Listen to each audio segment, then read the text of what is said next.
오늘 우리에게 주시는 하나님의 말씀은 마가복음 12장 1절부터 12절까지의 말씀입니다. 제가 하나님 말씀을 봉독하겠습니다. 예수께서 비유로 그들에게 말씀하시되 한 사람이 포도원을 만들어 산 울타리로 두르고 즙자는 틀을 만들고 망대를 지어서 농부들에게 세로 주고 타국에 갔더니 때가 이름에 농부들에게 포도원 소출 얼마를 받으려고 한 종을 보내니 그들이 종을 잡아 심히 때리고 거저 보내었거늘 다시 다른 종을 보내니 그의 머리에 상처를 내고 능욕하였거늘 또 다른 종을 보내니 그들이 그를 죽이고 또 그 외 많은 종들도 더러는 때리고 더러는 죽인지라. 이제 한 사람이 남았으니 곧 그가 사랑하는 아들이라. 최후로 이를 보내며 이르되 내 아들은 존대하리라 하였더니 그 농부들이 서로 말하되 이는 상속자니 자 죽이자. 그러면 그 유산이 우리 것이 되리라 하고 이에 잡아 죽여 포도원 밖에 내던졌느니라. 포도원 주인이 어떻게 하겠느냐? 와서 그 농부들을 진멸하고 포도원을 다른 사람들에게 주리라. 너희가 성경에 건축자들이 버린 돌이 모퉁이의 머릿돌이 되었나니 이것은 주로 말미암아 된 것이요 우리 눈에 놀랍도다 함을 읽어보지도 못하였느냐 하시니라. 그들이 예수의 이 비유가 자기들을 가리켜 말씀하심인 줄 알고 잡고자 하되 무리를 두려워하여 예수를 두고 가니라. 아멘.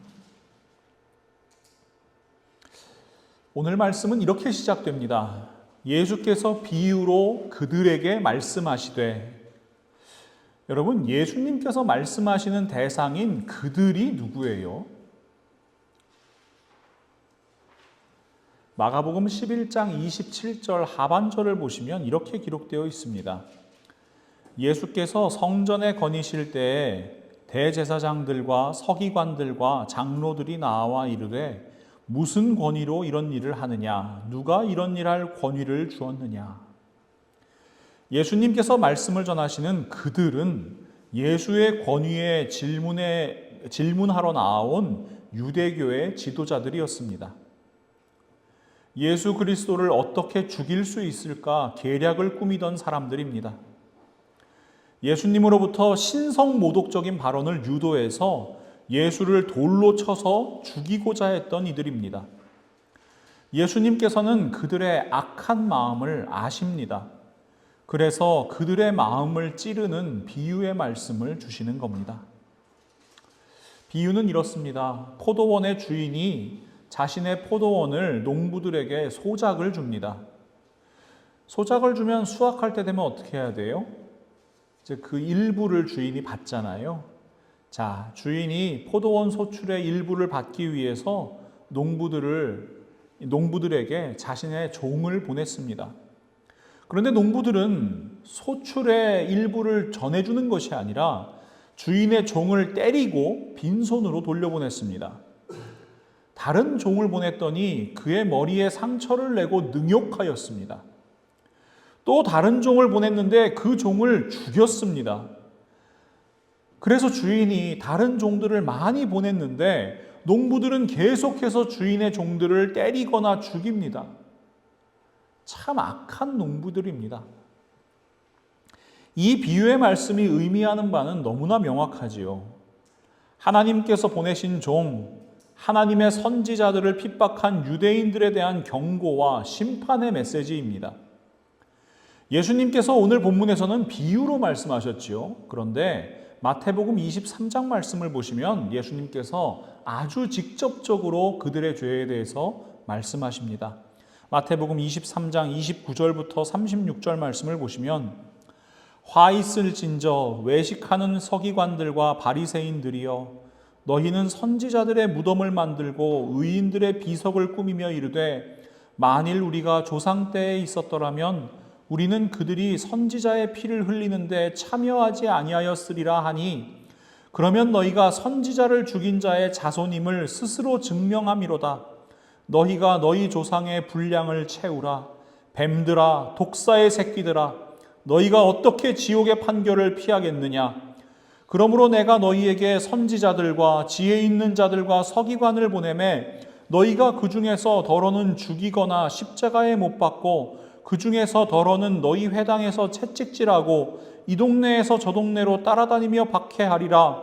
그러므로 의인 아벨의 피로부터 성전과 제단 사이에서 너희가 죽인 바라기아의 아들 사가랴의 피까지 땅 위에서 흘린 의로운 피가 다 너희에게 돌아가리라. 내가 진실로 너희에게 이르노니 이것이 다 이 세대에 돌아가리라.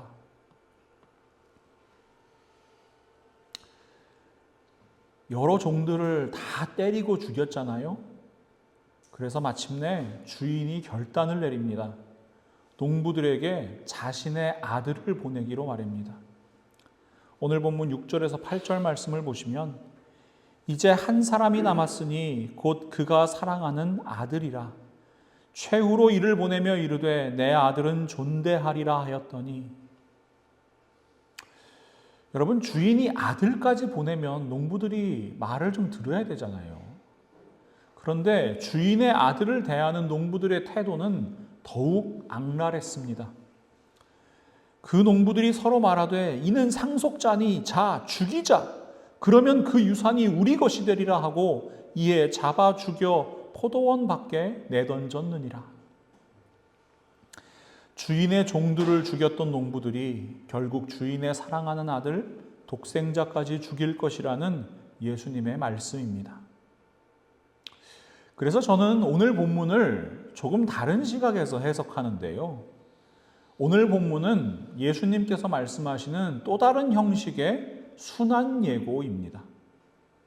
일반적으로 우리가 알고 있는 순환 예고는 이렇지요. 예수님께서 제자들에게만 말씀하세요. 마가복음 10장 33절에서 34절 말씀, 보라, 우리가 예루살렘에 올라가노니 인자가 대제사장들과 서기관들에게 넘겨짐에 그들이 죽이기로 결의하고 이방인들에게 넘겨주겠고 그들은 능욕하며 침뱉으며 채찍질하고 죽일 것이나 그는 3일 만에 살아나리라 하시니라. 예수님께서는요, 순환 예고를 통해서 무엇을 말씀하고 싶어 하십니까? 제자들에게 예수 그리스도께서 왜 이 땅에 오셨는지, 예수님께서 오신 목적이 무엇인지를 말씀하고 싶어 하십니다. 마가복음 10장 45절, 인자가 온 것은 섬김을 받으려 함이 아니라 도리어 섬기려 하고 자기 목숨을 많은 사람의 대속물로 주려 함이니라. 이 순환 예고를 들은 예수님의 제자들은 예수님께서 이 땅에 오신 목적을 깨닫게 되는 거예요. 부활의 소망을 가슴에 품게 되는 거예요. 그리고 예수님께서 걸어가신 그 십자가의 길을 용기 내서 걷는 진정한 제자가 되는 것입니다. 마가복음 8장 34절 말씀처럼요, 무리와 제자들을 불러 이르시되 누구든지 나를 따라오려거든 자기를 부인하고 자기 십자가를 지고 나를 따를 것이니라. 그런데 오늘 예수님께서 이 유대의 종교 지도자들에게 말씀하시는 다른 형식의 순환 예고는 그 목적이 좀 다릅니다. 예수님께서는요, 악한 농부들이 주인의 사랑하는 외아들을 죽일 것이라고 말씀하세요. 지금 말씀을 듣고 있는 그들, 대제사장들, 서기관들, 장로들이 예수 그리스도를 때리고 죽일 것이라고 말씀하시는 겁니다. 왜요? 예수님께서는 이 말씀을 통해서 그들을 향한 하나님의 기대를 선포하시는 겁니다. 그들을 향한 하나님의 기대는 바로 하나님의 아들을 존대하는 것입니다. 마가복음 12장 6절 말씀입니다. 이제 한 사람이 남았으니 곧 그가 사랑하는 아들이라. 최후로 이를 보내며 이르되 내 아들은 존대하리라 하였더니, 내 아들은 존대하리라. 그렇다면 여러분, 하나님의 아들을 존대한다는 것이 무슨 의미입니까?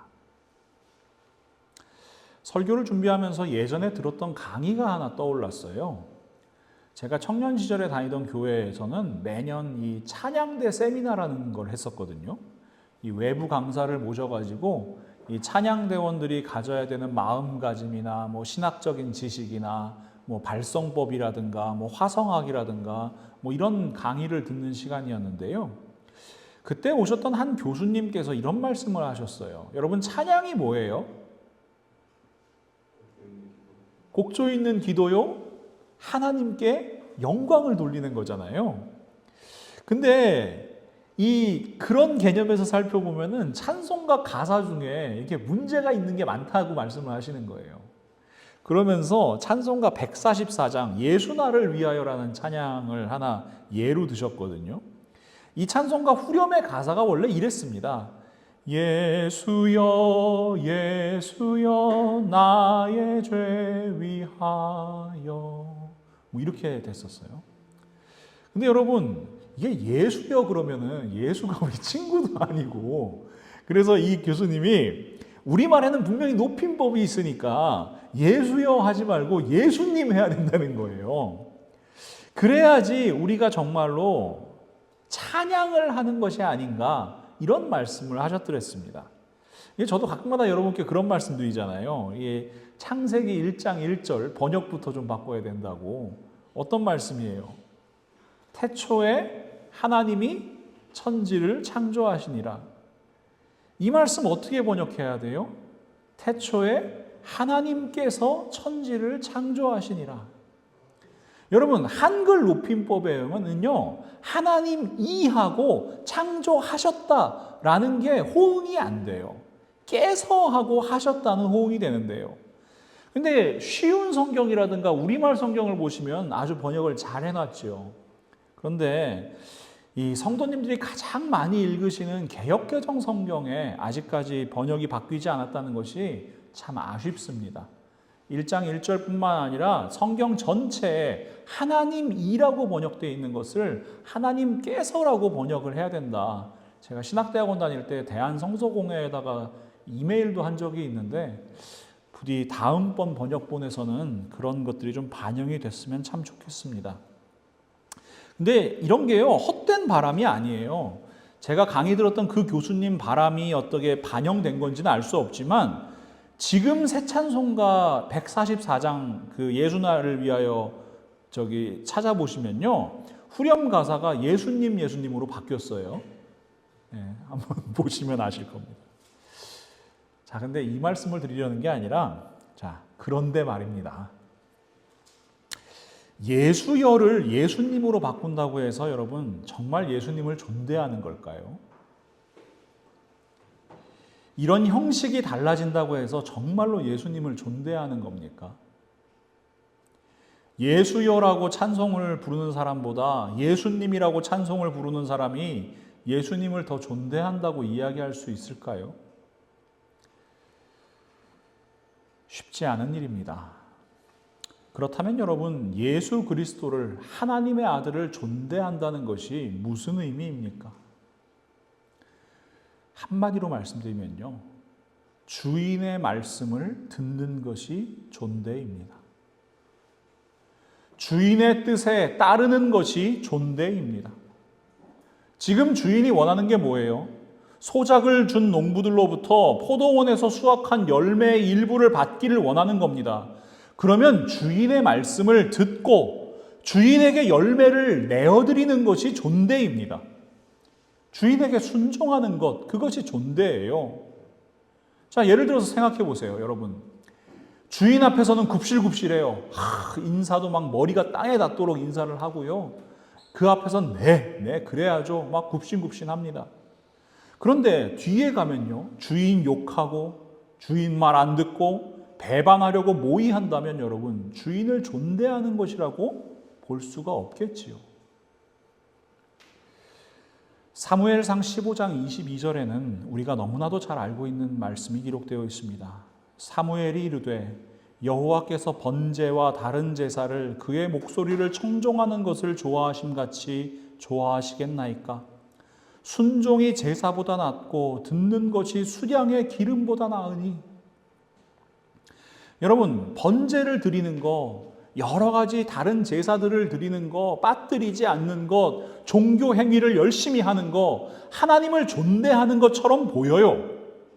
그러나 제사를 드리는 종교 행위가 아니라 하나님의 말씀에 청종하는 것, 하나님의 말씀을 듣고 따르는 것, 하나님의 말씀에 순종하는 것, 그것이 바로 존대입니다.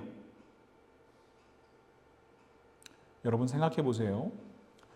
유대인들이 선지자를 때리고 죽이던 그 시기에 하나님께 제사를 드리지 않았을까요? 성전에 모이지 않았을까요?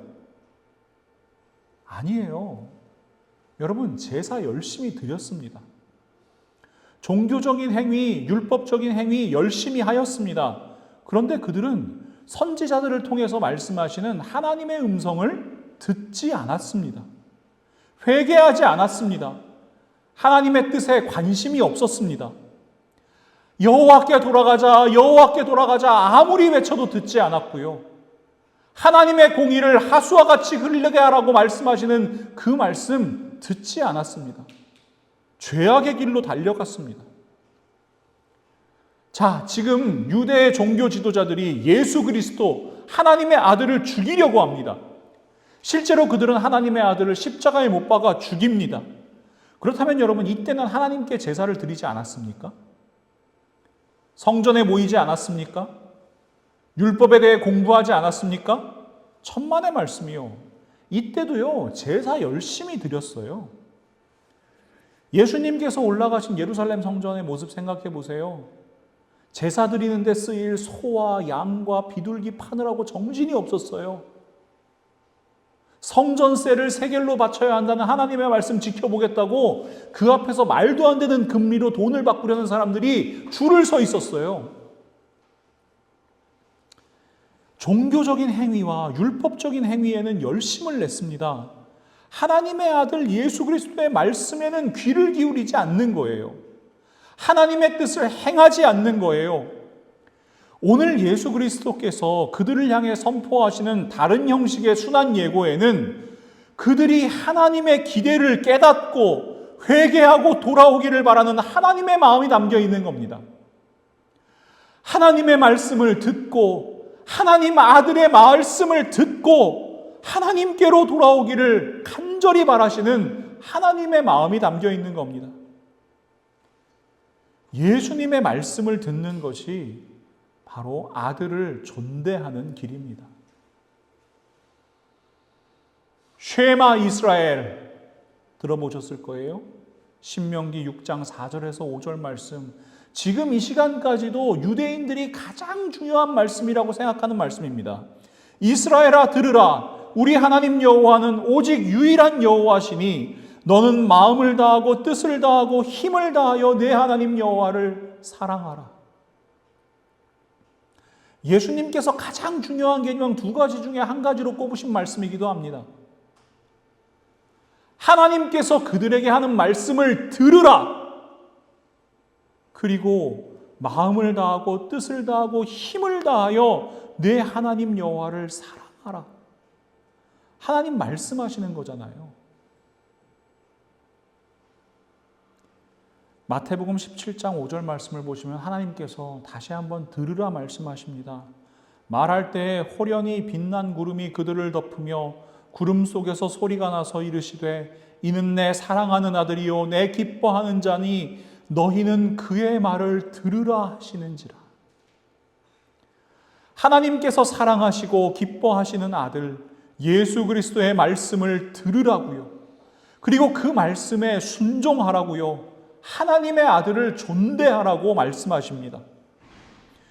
그러나 여러분, 예수님의 말씀을 들은 그들의 반응은 어떻습니까? 마가복음 12장 12절, 그들이 예수의 이 비유가 자기들을 가리켜 말씀하심인 줄 알고 잡고자 하되 무리를 두려워하여 예수를 두고 가니라. 여전히 그들은 듣지 않습니다. 예수를 존대하기는커녕 잡아 죽이고자 합니다. 스데반 집사님은 이런 유대인들을 향해서 이렇게 선포합니다. 사도행전 7장 51절에서 53절 말씀입니다. 목이 곧고 마음과 귀에 할례를 받지 못한 사람들아, 너희도 너희 조상과 같이 항상 성령을 거스르는도다. 너희 조상들이 선지자들 중에 누구를 박해하지 아니하였느냐? 의인이 오시리라 예고한 자들을 그들이 죽였고 이제 너희는 그 의인을 잡아준 자요 살인한 자가 되나니 너희는 천사가 전한 율법을 받고도 지키지 아니하였도다 하니라. 목이 곧고 마음과 귀에 할례를 받지 못한 사람들, 마음과 귀에 껍데기가 덮여 있어 하나님의 말씀, 예수 그리스도의 복음을 듣지 못하는 사람들입니다. 여전히 악한 농부들입니다. 아들을 존대하지 않는 사람들입니다. 사랑하는 믿음의 동역자 여러분, 제가 여러분께 한번 여쭙겠습니다. 여러분은 하나님의 아들을 존대하고 계십니까? 하나님의 아들 예수 그리스도의 말씀을 듣고 그 말씀에 순종하고 계십니까? 마음과 귀에 할례를 받으셨습니까? 껍데기가 아니라 본질을 바라보고 계십니까?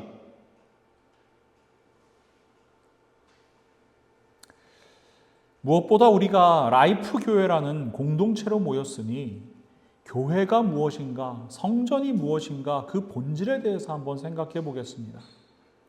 아들을 존대하는 마음으로 말입니다. 예수님께서는 오늘 본문 10절과 11절 말씀에서 시편 118편 22절과 23절 말씀을 인용하여 말씀하십니다. 너희가 성경에 건축자들이 버린 돌이 모퉁이의 머릿돌이 되었나니 이것은 주로 말미암아 된 것이요 우리 눈에 놀랍도다 함을 읽어보지도 못하였느냐 하시니라. 시편 118편을 한번 읽어보시면요, 그 시편 전체는 하나님의 권능과 구원하심과 응답과 역사를 찬양하고 감사하는 노래입니다. 하나님께서 행하시는 모든 일은 사람의 눈으로 보면은 놀랍고 신기하고 기이할 따름이라는 고백의 찬양입니다. 여러분, 건축자가요, 집을 짓다가 이 돌을 하나 내버렸습니다. 아유, 이거 돌이 울퉁불퉁하고 뭐 이렇게 좀 무른 것 같기도 하고 이거 못 쓰겠어. 그리고 갖다 버렸어요. 그런데 하나님께서 그 돌을 어떻게 사용하신다고요? 모퉁이의 머릿돌로, 초석으로 사용하신다고 말씀하시는 겁니다. 여러분, 건축자가 쓸모없다고 내다 버린 그 돌이 집을 짓는 기초인 머릿돌로 사용될 줄 누가 알았겠습니까?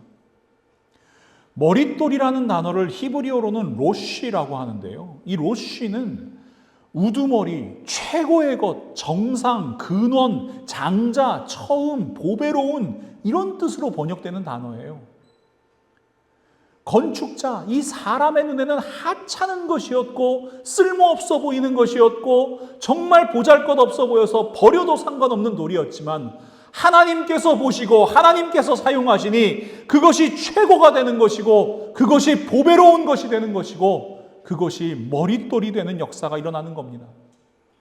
이것이 하나님의 일하심입니다. 사도 바울은요, 하나님께서 행하신 최고로 놀라운 일에 대해서 이렇게 고백합니다. 고린도전서 1장 18절 말씀과 23절, 24절 말씀입니다.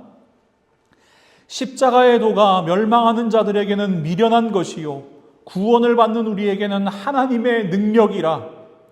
우리는 십자가에 못 박힌 이 그리스도를 전하니 유대인에게는 거리끼는 것이요 이방인에게는 미련한 것이로되 오직 부르심을 받은 자들에게는 유대인이나 헬라인이나 그리스도는 하나님의 능력이요 하나님의 지혜니라. 아멘. 십자가는 건축자들이 버린 돌과 같습니다. 십자가는 거리끼는 것이었습니다. 저주받은 것이었습니다. 십자가는 미련해 보이는 것이었습니다. 그러나 그 십자가가 예수 그리스도를 믿는 우리에게는 하나님의 능력과 지혜입니다. 하나님께서 행하신 가장 놀라운 일, 하나님께서 행하신 가장 기이한 일, 그것이 바로 예수 그리스도의 십자가입니다. 하나님께서는요, 이 십자가를 통해서 교회를 세우십니다. 참된 하나님의 성전을 세우십니다. 에베소서 2장 16절부터 22절 말씀입니다. 우리 한 목소리로 읽어보지요. 또 십자가로 이 둘을 한 몸으로 하나님과 화목하게 하려 하심이라. 원수된 것을 십자가로 소멸하시고 또 오셔서 먼 데 있는 너희에게 평안을 전하시고 가까운 데 있는 자들에게 평안을 전하셨으니 이는 그로 말미암아 우리 둘이 한 성령 안에서 아버지께 나아감을 얻게 하려 하심이라. 그러므로 이제부터 너희는 외인도 아니요 나그네도 아니요 오직 성도들과 동일한 시민이요 하나님의 권속이라. 너희는 사도들과 선지자들의 터 위에 세우심을 입은 자라. 그리스도 예수께서 친히 모퉁이 돌이 되셨느니라. 그의 안에서 건물마다 서로 연결하여 주 안에서 성전이 되어가고 너희도 성령 안에서 하나님이 거하실 처소가 되기 위하여 그리스도 예수 안에서 함께 지어져 가느니라. 아멘. 하나님께서는 십자가로 교회를 세우십니다. 예수 그리스도께서 그 교회의 머릿돌이 되십니다. 십자가 사랑 안에서 모두가 하나 됩니다. 그 보혈의 능력 안에서 유대인도 없고 이방인도 없습니다. 부자도 없고 가난한 사람도 없어요. 지위가 높은 사람도 종도 없습니다. 인종의 차별도 없습니다. 그 안에서 모두가 하나입니다. 그렇게 우리 한 사람 한 사람은 예수 그리스도 안에서 성전으로 지어져 갑니다. 성령 하나님께서 역사하시는, 그리고 성령 하나님께서 거하시는 우리 한 사람 한 사람이 교회입니다. 하나님과 화목하고 형제자매가 주 안에서 서로 사랑하고 하늘의 평강을 누리고 나누는 신앙 공동체, 그것이 바로 교회입니다. 이 말씀을 듣고 순종하는 것이 바로 예수 그리스도를 존대하는 길입니다. 그런데 정말로 교회가 예수 그리스도를 존대하는가? 고민해보면 답하기가 참 쉽지가 않습니다. 이게 농담 반 진담 반인데요. 한국 교회를 세 마디 말로 요약하면 이렇답니다. 모이자, 돈 내자, 집 짓자. 사람 많이 모이고 헌금 많이 하고 큰 교회 건물 세우면 좋은 교회 된다는 이야기입니다. 좋은 교회의 기준, 아니 교회의 기준이 어디에 있는가 돌아보게 되는 아주 씁쓸한 이야기입니다. 사랑하는 성도 여러분, 너무나 당연한 이야기지만요, 교회는 건물이 아닙니다. 예수님께서 말씀하세요. 요한복음 2장 18절에서 22절 말씀을 제가 새번역 성경으로 읽어드립니다. 유대 사람들이 예수께 물었다. 당신이 이런 일을 하다니 무슨 표징을 우리에게 보여주겠소? 예수께서 그들에게 말씀하셨다. 이 성전을 허물어라. 그러면 내가 사흘 만에 다시 세우겠다. 그러자 유대 사람들이 말하였다. 이 성전을 짓는 데 46해나 걸렸는데 이것을 사흘 만에 세우겠다고요? 그러나 예수께서 성전이라고 하신 것은 자기 몸을 두고 하신 말씀이었다.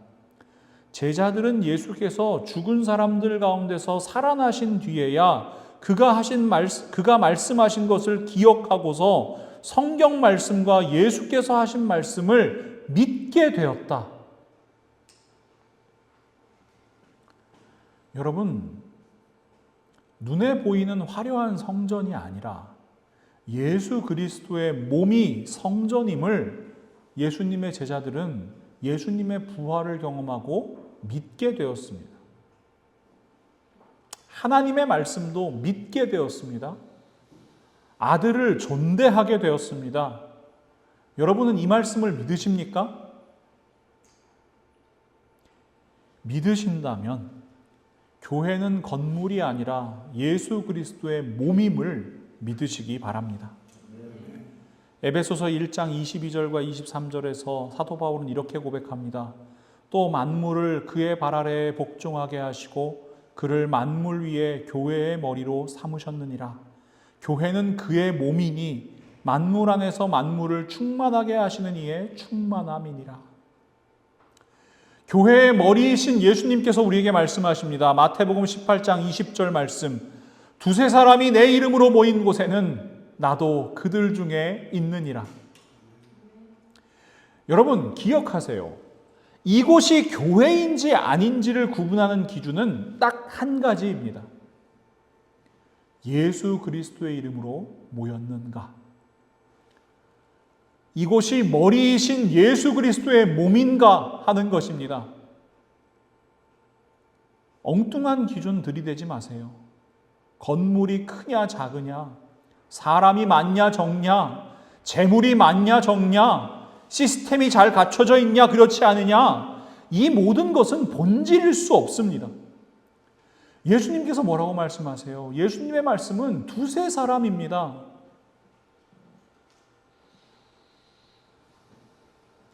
우리 라이프 교회는요, 지난 12월 4일에 만 2살이 되었습니다. 저는 우리 교회가 참된 교회라고 믿습니다. 우리 교회는 예수님께서 말씀하신 교회론 위에 세워진 교회이기 때문입니다. 저와 두 분의 성도님이 모였습니다. 세 사람이 예수 그리스도의 이름으로 모였습니다. 바로 그때 하나님의 놀라운 역사가 일어났습니다. 우리가 함께 모인 그 성도님의 가정이 교회되는 역사가 일어났습니다. 바로 그곳이 예수 그리스도께서 함께 하시는 신앙 공동체가 되었습니다. 예수님을 존대하지 않는다면 이루어질 수 없는 역사였습니다. 저는 우리 라이프 교회가 이 본질을 기억하는 참된 교회가 될 수 있기를 간절히 소망합니다. 내 아들은 존대하리라. 저의 신앙과 목회의 중심에 바로 이 말씀이 있습니다. 예수님을 존대하는 것이 우리를 향하신 하나님의 기대라는 것을 믿기 때문입니다. 바리새인들과 대제사장들, 백성의 장로들처럼 율법과 제사는 강조하지만 하나님의 말씀과 하나님의 뜻에 무관심한 것, 이것은 아들을 존대하는 신앙일 수가 없습니다.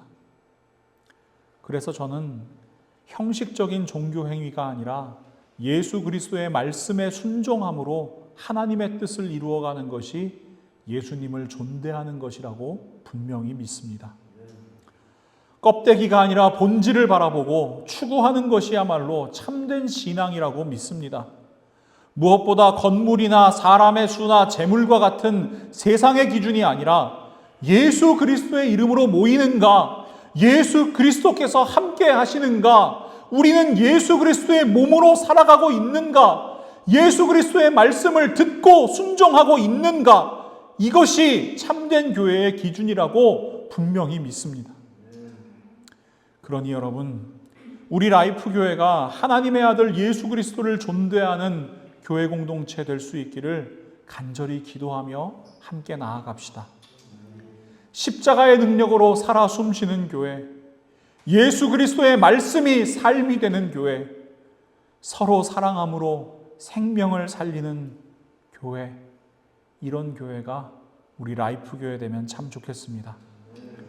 우리 교회의 머리이신 예수 그리스도께서 우리 한 사람 한 사람을 아름다운 성전으로, 우리 라이프 교회를 참된 교회, 하나님께서 원하시는 교회로 세워가시기를 간절히 소망하며 여러분을 축복합니다.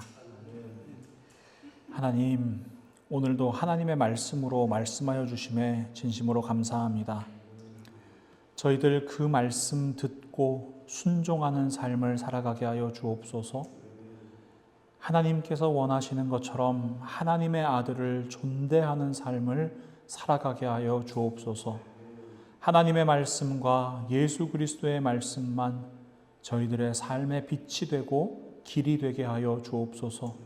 하나님, 헛된 기준 가지고 하나님을 바라보는 것이 아니라, 헛된 기준 가지고 교회를 바라보는 것이 아니라, 헛된 기준 가지고 저희들의 삶을 바라보는 것이 아니라 오직 하나님의 뜻 안에서 바라보는 예수 그리스도의 보혈 안에서 바라보는 저희들 되게 하여 주옵소서.